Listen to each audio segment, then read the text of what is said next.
The sun dipped low over the wide, open prairie, painting the sky in fiery oranges and soft purples. This was Alara's favorite time of day. She sat on her porch, a needle dancing in her nimble fingers, adding another tiny stitch to a half-finished quilt. Alara wasn't just any mother on the prairie. She was known far and wide for the warmth and beauty of her quilts. Each one told a story, stitched with care and love.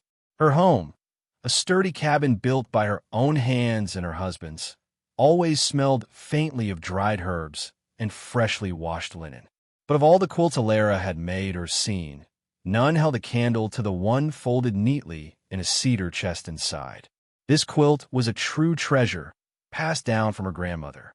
Its squares were faded now, some patched many times over, but each fabric scrap held a memory.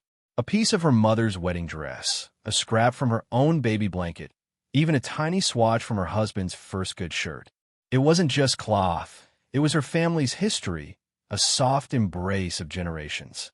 She often ran her fingers over its worn surface, feeling the stories woven into every thread. This quilt was a symbol of their peaceful life, of the love that bound them together on this endless, rolling land. Her young daughter, Lily, would often pull it out, wrapping herself in its comfort, dreaming of the day she might add her own stories to its fabric. The peace of the prairie, usually as steady as the sunrise, began to fray like an old piece of cloth. Whispers, carried on the wind from distant towns, turned into worried shouts. News traveled slowly out here, but when it did, it hit hard. A greedy militia, a band of rough men hired by someone far away, was riding through the land. They weren't just passing through, they were taking food, taking livestock, taking anything they wanted from the hardworking settlers. Fear, a cold shadow, stretched across the sun-baked earth. Alara heard the stories at the small trading post, her heart sinking with each grim detail. Farmers, their faces pale, spoke of empty larders and stolen chickens. Mothers clutched their children tighter, their eyes wide with worry. The militia was getting closer, their path of destruction drawing a line straight towards their quiet valley. Alara thought of her own family, of Lily, and the small store of dried meat and corn they had worked so hard to gather for the coming winter. The thought of those rough hands taking it all, leaving them hungry and helpless, sent a shiver down her spine. That evening, the usual cheerful dinner table was quiet. Alara's husband, Thomas, looked out the window, his brow furrowed. "They're not just taking supplies," he said, his voice low. "They're leaving folks with nothing. Some even say they're hurting people." Alara's neighbors, their faces etched with worry, gathered at her cabin in the following days. They spoke in hushed tones, their eyes darting nervously towards the horizon. Their simple, peaceful lives were in danger, and a chilling question hung in the air. What could they do against such a force? Their hands, used to tilling soil and mending fences, felt suddenly useless against the threat of rifles and brute strength. The chilling question of "what can we do?" echoed in Alara's mind. She watched her neighbors, good, honest folk, their faces drawn with fear. Their hands were strong for planting and building, but not for fighting. A cold knot formed in her stomach. She thought of Lily, sleeping soundly, unaware of the shadow creeping closer. Then, her eyes fell upon the cedar chest, where the grandmother's quilt lay. It was a treasure, a link to the past, but what good was a memory if there was no future? Alara made a decision, hard as flint. The next morning, she carefully folded the heirloom quilt, its familiar weight heavy in her arms. She walked to Jedediah's place, the old trapper who lived on the edge of the valley. Jedediah was a man of few words, but he always had what folks needed or knew where to get it. He looked at the quilt, then at Alara's determined face, and nodded slowly. "What do you want for it, Alara?" he rasped, his voice like dry leaves.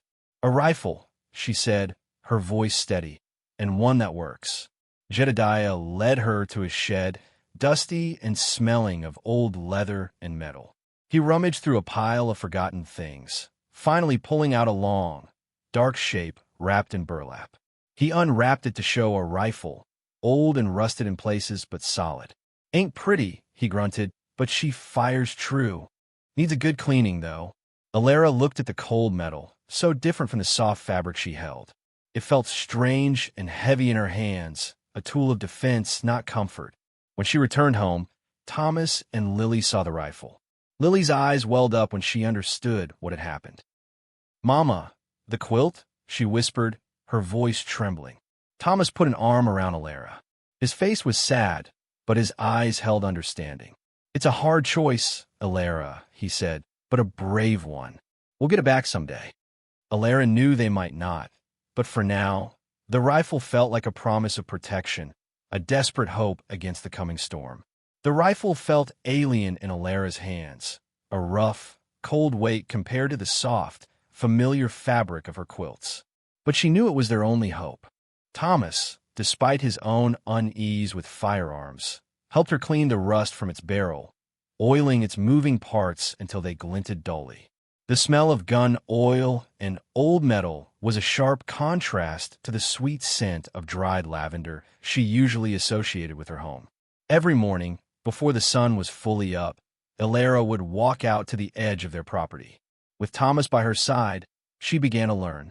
The rifle kicked hard against her shoulder the first few times, leaving a bruise.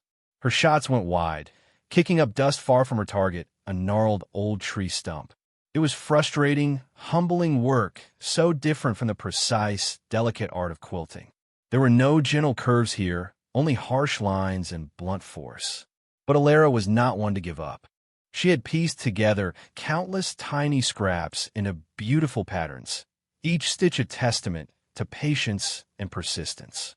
She applied that same fierce determination to the rifle.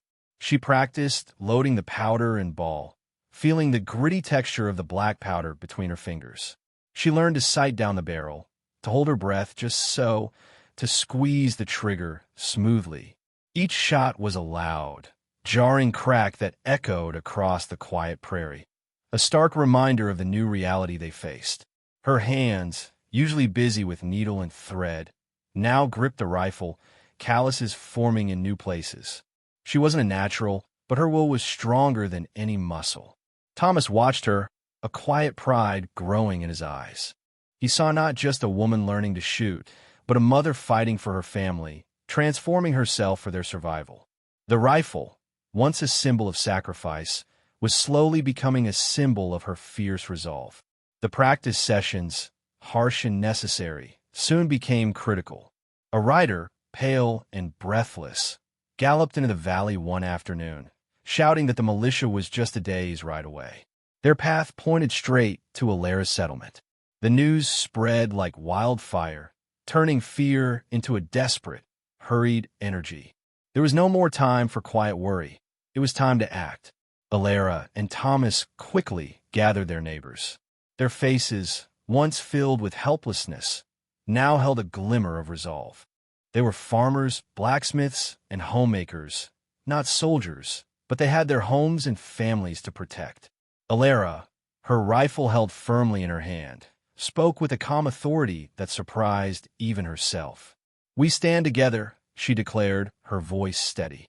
"We build what we can, and we fight for what's ours."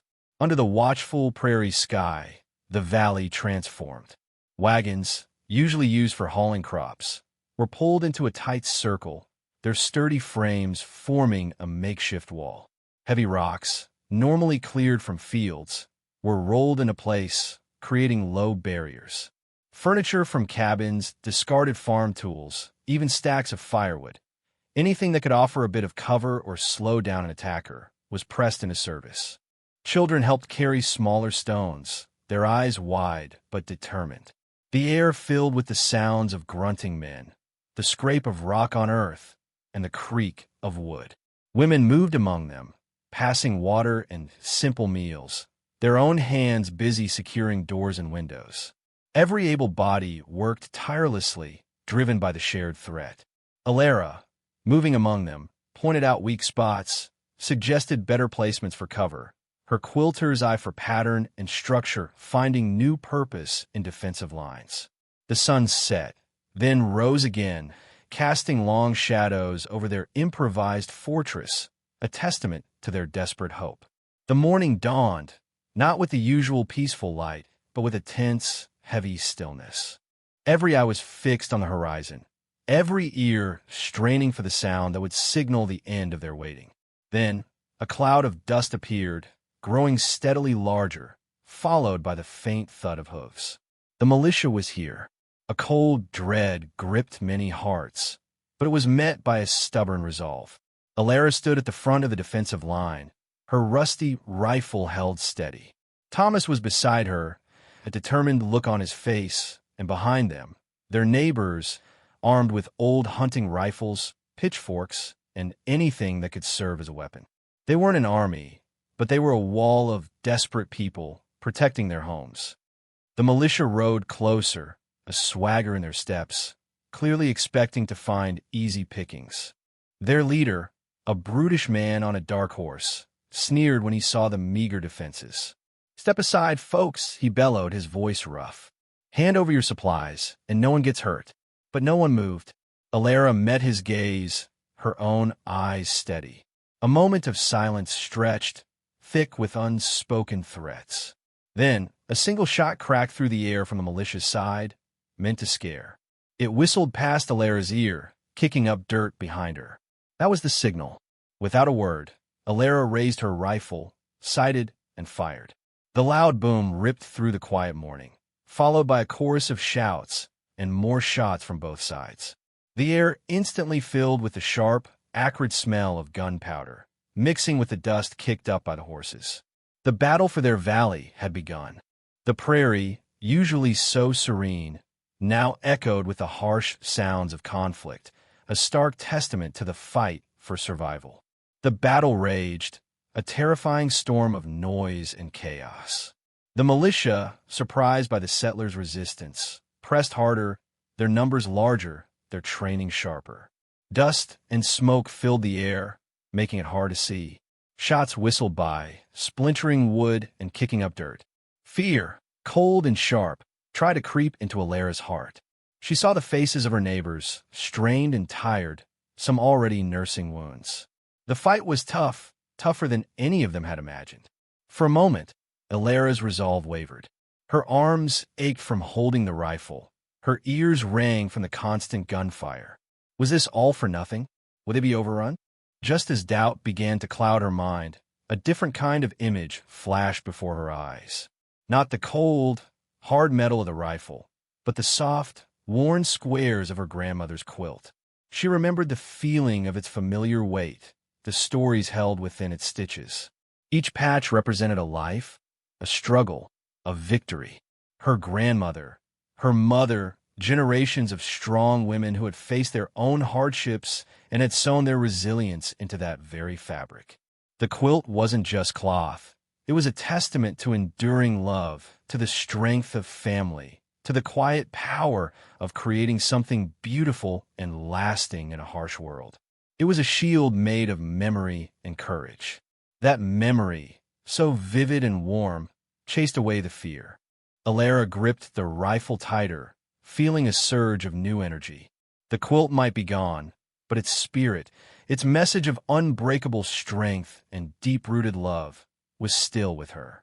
It was in her hands, in her heart, urging her forward. She would not let this pattern unravel. She would fight for the life her grandmother had stitched, and for the lives she was now fighting to protect. With renewed purpose, Alara's eyes scanned their makeshift defenses. She saw the scene not as a chaotic skirmish, but like a complex quilt pattern. Each element, each person, was a piece that needed to fit together just right. She began to shout instructions, her voice cutting through the din of the battle. "Jedediah, move that wagon a little to the left. It'll give us a better angle on their flank," she called out, pointing with her rifle. Jedediah, surprised but trusting, quickly shifted the heavy wagon. "Thomas, the path by the old well. It's too open. We need something to slow them down there." Alara commanded. Thomas, understanding her vision, quickly gathered a few neighbors and began rolling large logs into the narrow path, creating a rough barricade. Alara's mind raced, connecting points, seeing weaknesses and strengths. She remembered how a misplaced square could ruin an entire quilt, and how a well-placed one could make the pattern sing. She directed neighbors to pile more rocks, not just as simple walls, but to create small, hidden gaps they could shoot through. She had them string ropes low to the ground in unexpected places, hoping to trip the militia's horses. Her quilter's eye, trained for precision and foresight, was now mapping out battle strategy. "Mrs. Gable, your kitchen pots. Fill them with loose stones and dirt. They'll make a loud noise and scatter their horses if you throw them from the roof." Alara yelled, her voice hoarse but clear. The neighbors, seeing her calm authority and clever ideas, followed her lead without question. They began to move with a new sense of purpose, understanding their roles in Alara's unfolding plan. The militia, expecting a simple charge, were instead met with surprising resistance and small, irritating traps that broke their formation and slowed their advance. The militia, expecting terrified farmers to scatter, found themselves tangled in a surprisingly smart defense. Their horses stumbled over hidden ropes, their charge broken by well-placed barricades. Pots and pans filled with stones rained down from cabin roofs, startling horses and adding to the confusion. The militia leader, his face red with anger, bellowed orders, but his men were no longer confident. They were used to easy victories, to people who simply gave up. Alara's rifle cracked, true and steady. Her neighbors, inspired by her courage and cleverness, found new strength. A farmer, usually timid, now bravely peered over a wagon wheel, taking careful aim. A blacksmith, his arms strong from hammering, swung a heavy wrench at a militiaman who got too close. They fought not with practiced skill, but with the fierce desperation of those defending everything they held dear. Slowly, almost impossibly, the tide began to turn. The militia's attacks became less organized, their pushes less forceful. They had lost the element of surprise, and now they were facing unexpected resistance. They were being picked off by unseen shots from behind makeshift walls, tripped by hidden snares, and confused by the settlers' unconventional tactics. Their sneers turned to grunts of frustration, then to shouts of alarm. "They're falling back," someone yelled, disbelief and hope mixing in their voice.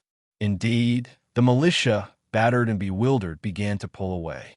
Their brutish leader, seeing his men falter, cursed loudly. He tried to rally them for another charge, but the spirit had gone out of his troop. The settlers had shown them that even simple folk, when united and clever, could be a formidable force. The wide prairie wind seemed to carry a new sound now, not just the clash of battle, but a faint, rising hum of victory. The militia was indeed pulling back, but their leader, a man named Silas, was not ready to give up completely. His eyes, narrowed with rage, fixed on Alara, who stood tall amidst the improvised defenses. He saw her as the heart of this unexpected resistance. With a guttural yell, he spurred his horse forward, breaking away from his retreating men, aiming straight for Alara's position, rifle raised. He meant to make an example of her, to crush the spirit of the valley. Fear flared, cold and sharp, as neighbors cried out warnings. Alara's husband, Thomas, lunged forward, but Silas was too fast. The charging horse thundered towards Alara, its hooves kicking up a storm of dust. She stood her ground, her eyes locked on the approaching rider. This was it. This was the moment she had traded her grandmother's quilt for. This was why she had practiced every morning until her shoulder ached. Her hands, once delicate with thread and fabric, now gripped the rusty rifle with unwavering strength. She raised it, steady as a rock, and sighted down the barrel. The world narrowed to Silas, his sneering face, and the glint of his weapon. She took a breath, slow and deep, just as Thomas had taught her. She remembered the quilt, the pattern, the precise placement of each piece. This shot had to be perfect. With a final, desperate burst of courage, Alara squeezed the trigger. The rifle roared, a sound that seemed to shake the very prairie. Silas cried out, his charge faltering as his horse reared violently. He tumbled from the saddle, landing hard in the dust. The impact of his fall seemed to echo the end of his threat. The sight of their leader defeated broke the last shred of the militia's will. They turned and fled, galloping wildly back the way they came, leaving Silas behind. Alara stood, rifle still raised, her breath coming in ragged gasps. She had protected them. She had truly led.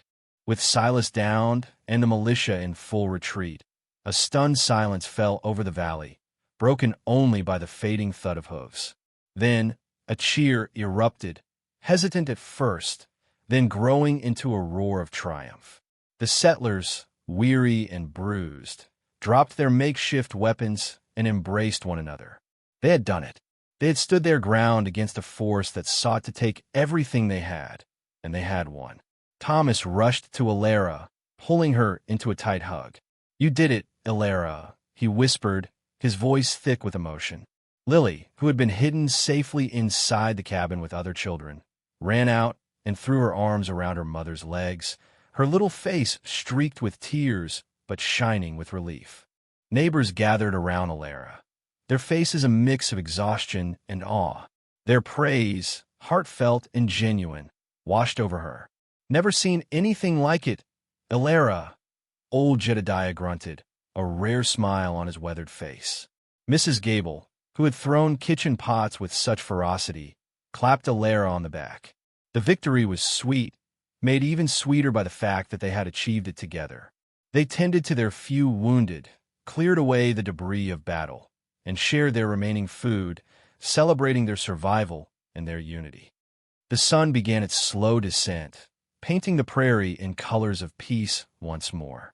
The air, still carrying a faint scent of gunpowder, now also held the clean, fresh smell of a danger past.